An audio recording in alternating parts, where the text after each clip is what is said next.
According to a study released in May of 2012, America currently ranks 16th out of 26 developed nations in the number of 25 to 34-year-olds with university degrees.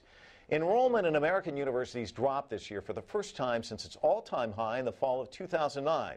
And more than 40% of private colleges reported enrollment declines in the past academic year. Skyrocketing tuition costs and cuts in federal subsidies for higher education are being cited as the main causes of this drop in college enrollment.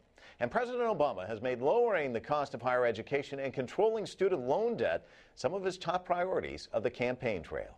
We've got to make college more affordable for more young people. We can't put the middle class at a disadvantage.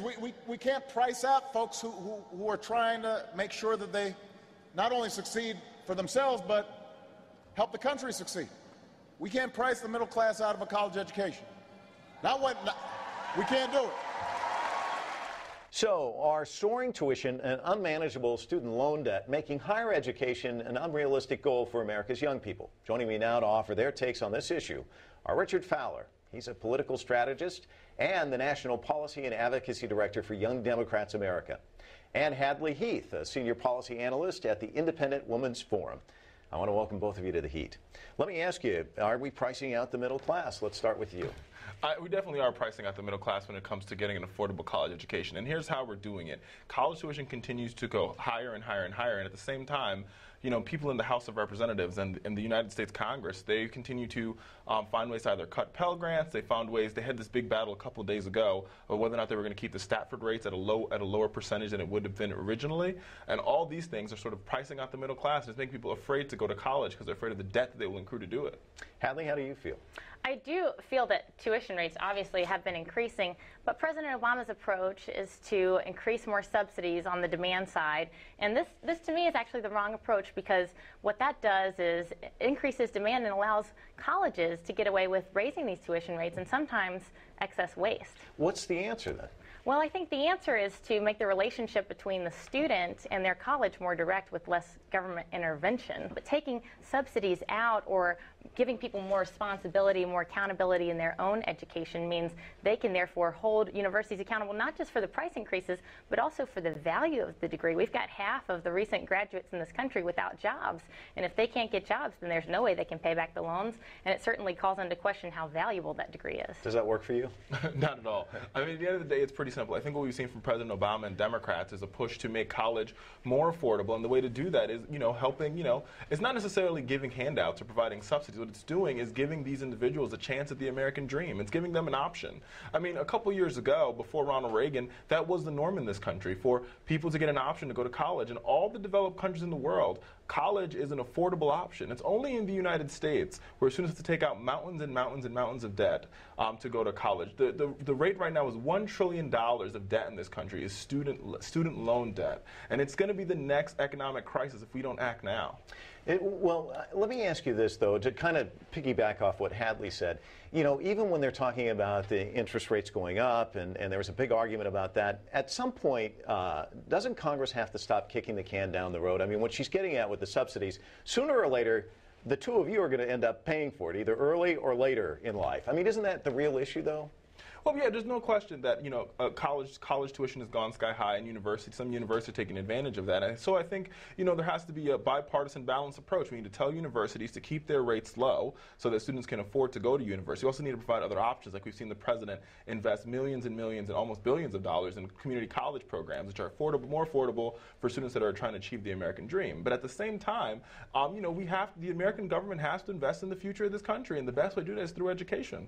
Is education, though, becoming more of a business and not a civic responsibility, as he's talking about? Higher education's always been a business. We've had private universities and public universities. As Richard said, yes, it's very expensive in the United States to go to college.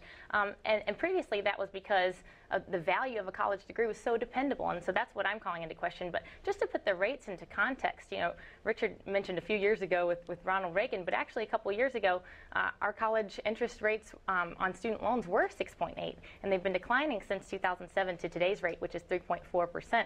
That's an incredibly low rate. That's very subsidized. And to go back to 6.8, Well, yes, it is technically doubling the rate. It's only about $1,000 more interest per student loan. That takes about $8 more interest per month for these students who pay it off over 10 years. So it sounds like a huge increase in interest, but 1 year from now, when we come back to this debate again, we should be considering it in the context of, oh, doubling a rate is actually going from an extremely low, way below market rate to something that is 6.8. I don't know how I feel about that. I mean, the situation that we're being set up by the Republicans and members of the House of Representatives is you pay to learn, then you work to pay at this rate, and that's basically what it's boiled down to. I don't understand why we would raise the rates. Everybody, and this it boggles the mind for me personally that the banks got a big bailout. All these big Fortune 500 companies have been bailed out by Washington. But when it comes to bailing out America's future, Washington has gone to sleep. They're sleeping at the switch as students try to yearn for the American dream. The only way we're going to grow this economy is by investing in our future. Every other country, including China, is investing billions and billions of dollars into their students. And here in the United States, we want to make cuts, and all the cuts we want to make are going to be on the backs of the students instead of on the backs of the rich and the wealthy. But you're both young, and if you look at the landscape out there, I mean, I can't begin to tell you people my age who have their kids moving back into their house, in their basement, because they can't find jobs, and they've got college education. So what his point is,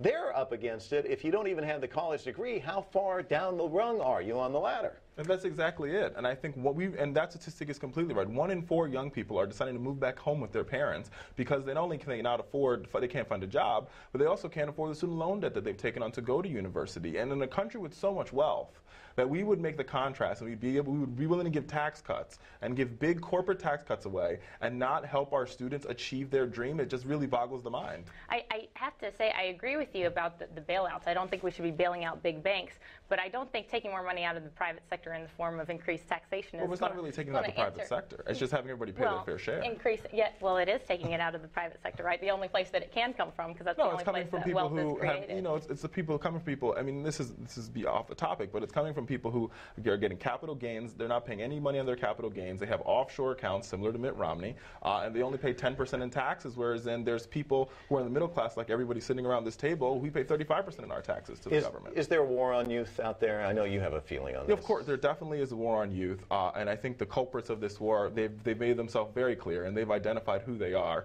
And I think it's going to be very important going into November that young people understand who they are, and they understand the consequences of what this election means to them. Hadley, I see you smiling. You don't agree, do you? No, absolutely not. I think young people, more than maybe any other segment of the population, they value their independence, and that's what they want. They want to be independent. They want to be in a position in life where they can make their own earnings, they can buy their own health insurance, they can be independent, not just of the government, but of mom and dad's basement. And so I will pursue a policy that's different from the one the president is pushing, different from one that says, whenever you need, the government can supply it out of the government's hand.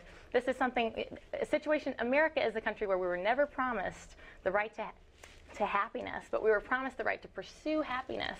And so maybe education is part of that for some people. A higher education degree is. Maybe for some people it's not. Well, Hadley, I know you were in college when Barack Obama ran the first time, and you talked about the enthusiasm, before we went on the air, the enthusiasm on the college campuses. Do you think it's still there this time around? Absolutely not. I think there's, obviously some young people are just really stuck on the president's likability. They think he's a much more likable, more human candidate than Mitt Romney. And that may be true, but the fact of the matter is those students are awake now to the public policies that he's pushing that are going to affect their lives, not just today, but kicking the can further down the road, especially when it comes to the national debt. Our generation is going to be stuck on a treadmill paying this off for decades to come. Richard, 4 years ago, hope and change, and I know a lot of young people really are kind of disappointed in the president that there hasn't been more advances. I think the president's done everything in his power, and like she said, young people do like independence, but unfortunately for young people, with the $1 trillion price tag of student debt that's hanging over their head, they're missing out on that independence. They're missing out on the chance to create a family. They're missing out on a chance to live the American dream. And one thing that the president gets is why young people are